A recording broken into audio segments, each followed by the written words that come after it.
Welcome. This is video number 4. Okay, I want to keep this low cut and try not to offend people, and I want to try to stay on track. When I left off, I was talking about black people and the ability to learn how to read, I think. See, I got off track already. Well, anyway, the thing about black history and learning how to read is very important, and you know how to read. And for a long time, it was illegal, not just for women, not just black women, but women in general, to know how to read. And it was even worse if you were a black woman or a slave, because one sign of intelligence was your ability to read. Now, here's a secret: the houseboy or the rape victim's son, the southern gentleman who had the baby by whatever unfortunate young slave girl was forced to have this baby, he would raise the boy inside the house. He would be a guy about my complexion, maybe a lot lighter, maybe like mulatto color, where they look like a white person with a tan, which is not what I look like at all. Anyway, if you were black and you knew how to read back then, you were punished. No, if you were female and black and you knew how to read back then, you were punished even more. And because there's so much more you could probably do to a female, and I'm not trying to be a dick about what I'm saying, beating them and raping them was just the tip of the fucking iceberg. They didn't really rape a lot of men back then.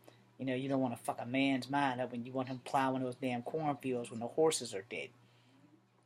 But for a woman back then, and to be black, you were more than just persecuted. You weren't hanged, and there is no crime worse than rape as far as I'm concerned. But those things happened to young black women during the worst period of America that I like to call the slavery years. Now, I'm probably gonna get a lot of flack for these videos. Alright? Fuck y'all.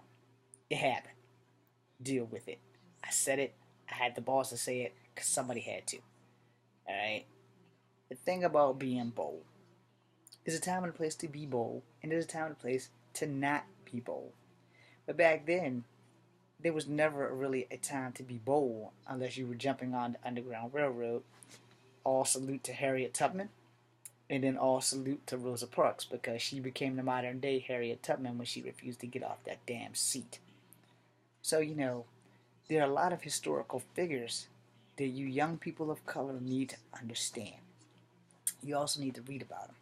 And you also, while we're on the subject of Black History Month, I wanna point this out, because this is the one thing that disgusts me more than anything else on the planet. You young people read all this crap and you claim you're all about being like Dr. King or Malcolm X, and yet you're still dumb enough to call yourself a nigger. Really?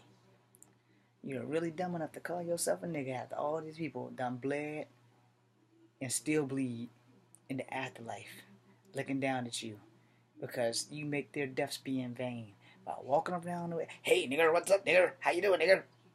You have a name. It's a given name. You don't call yourself a nigger. But if you want to be dumb and you really think you standing behind or standing up for Malcolm X and Dr. King and their dreams and whatever, you're not, because you're calling yourself a nigger. My name is James Williams Jr. I am part black. I am part white. I am part Native American. I do not want to be called honka negro, honky, nigger, or chief. I have a name. It was given to me at birth. It's on my birth certificate. I prefer to be called by it, not what's up, my nigger. Alright, because that really it only proves our ignorance. So if you're gonna keep using the word nigger, then don't rock a Malcolm X shirt.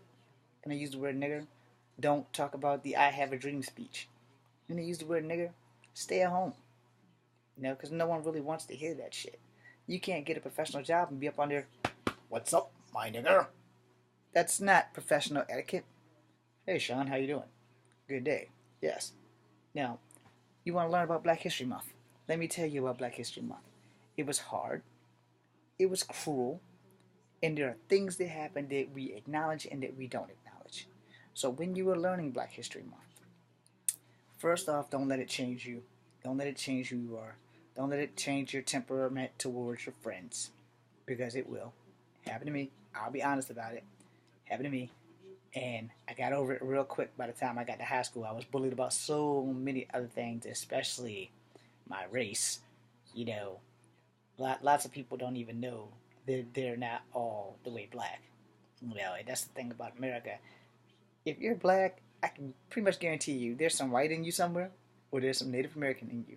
And if you came up in California in the late 70s, early 80s, and after the entrapment camp bullshit, there's probably some Chinese in you too. But if you're Native American and black, then you have Asian in you, whether you like it or not. Read the history. My Korean friend totally could have won $100 that day. 5 books, prove me wrong. Okay. Native Americans or Asian. You win. Not gonna fight you on that anymore, Anquan. Thank you. I miss you. Hit a brother up. So, as I'm about to close this video out, because I want to rant about something else now, because Black History Month is very important. It's very, very important.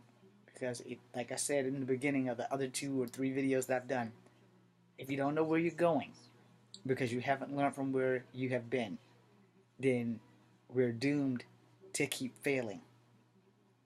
And the thing about black people, I'm going to be honest, and I hate saying this, nobody fails better than we do. And the reason we fail is because of greed and jealousy. And the only thing that makes one black person different from the other is your upbringing. You know, you have come from a decent family. There's no need for you to thug it out. If you come from a thuggish family where y'all had to be hard to survive, you can change. You don't have to be a dick all the time. No. I specifically speak for myself because I came from a good family, but I also was a street fighter since I was 6 years old. However, I have done everything in my power to change and try to make my life better.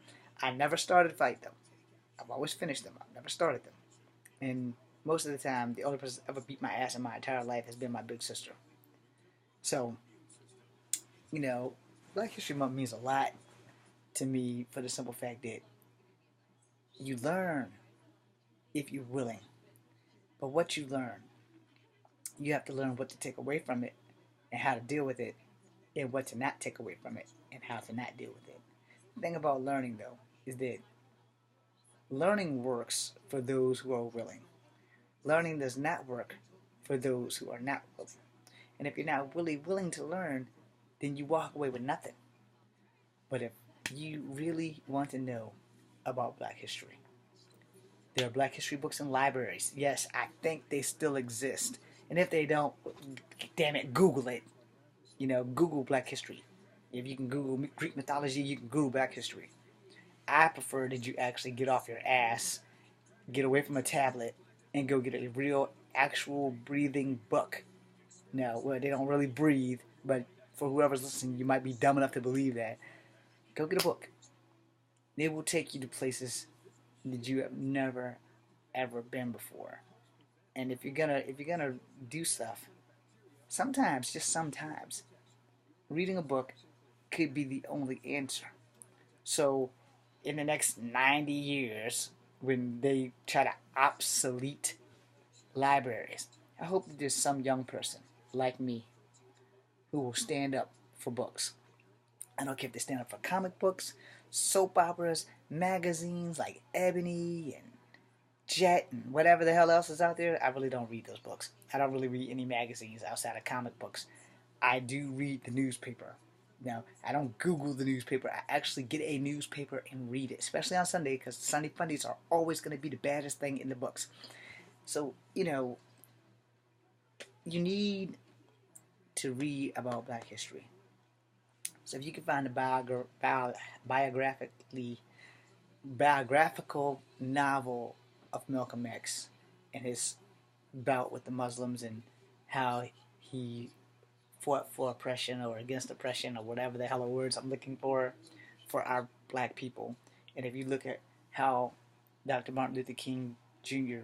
fought for us to have equal rights and died like a dog in the street because he was assassinated, and President Kennedy also assassinated. He also was a white man who wanted equal rights for black people too.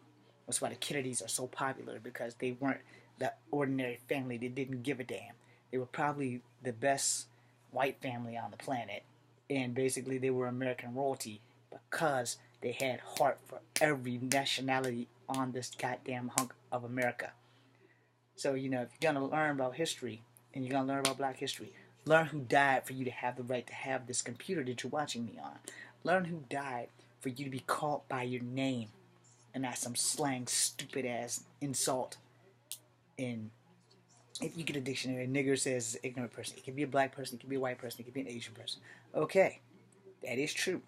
But when it was initially started, for Black History Month only, this is an exclusive in case you guys aren't paying attention. It was initially used as an insult to black people. Okay? So, if you want to look at the comedy of it, check out David Chappelle when he hollers, "Get off my porch, you niggers." Alright? And now, a lot of people don't really find the word nigger offensive. And that's cool and dandy.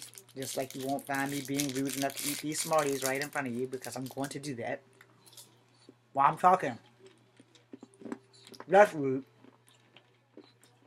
But since I'm being rude,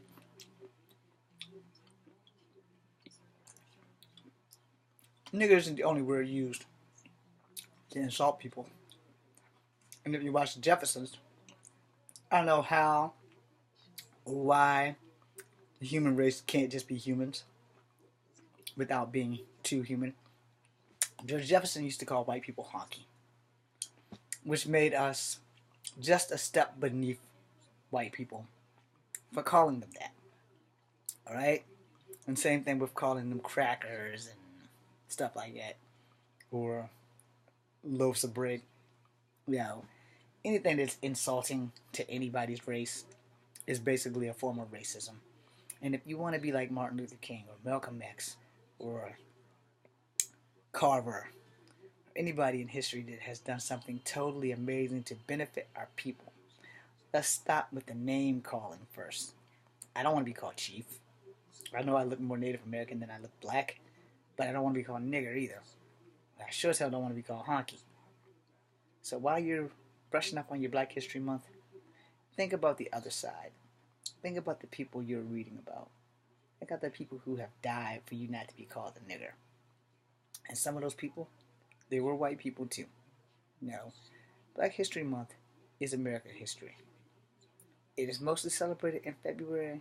It has been fought over and complained about because it is the shortest month in the year. A mere 28 days compared to some months that have 31 days and some months that only have 30. I'm not a hard person to please. So sometimes, even though it's a short month, you gotta take what you can get. If I have offended anybody with these 4 videos about Black History Month and how I got off track, I'm sorry. It's not kind of one of the things that you can really discuss without having your mind zipping every which way. Especially if you're not in a classroom setting where you can get graded for this stuff. But I'll be honest with you. Black History Month, is important because it will teach the young people of color, specifically black people, to tread lightly, but take big leaps. In case you don't get what I'm saying, try not to cross too many lines. Not like culturally, but, with words in brain capacity. It doesn't hurt for you to call a person by their name unless you can't remember their name. But still, what's up, my nigga? That really isn't becoming. But everybody does it. I'm guilty of it too, I'm not gonna lie. Every now and then I do it because it's just a fucking slip. Especially when I don't remember a person's name.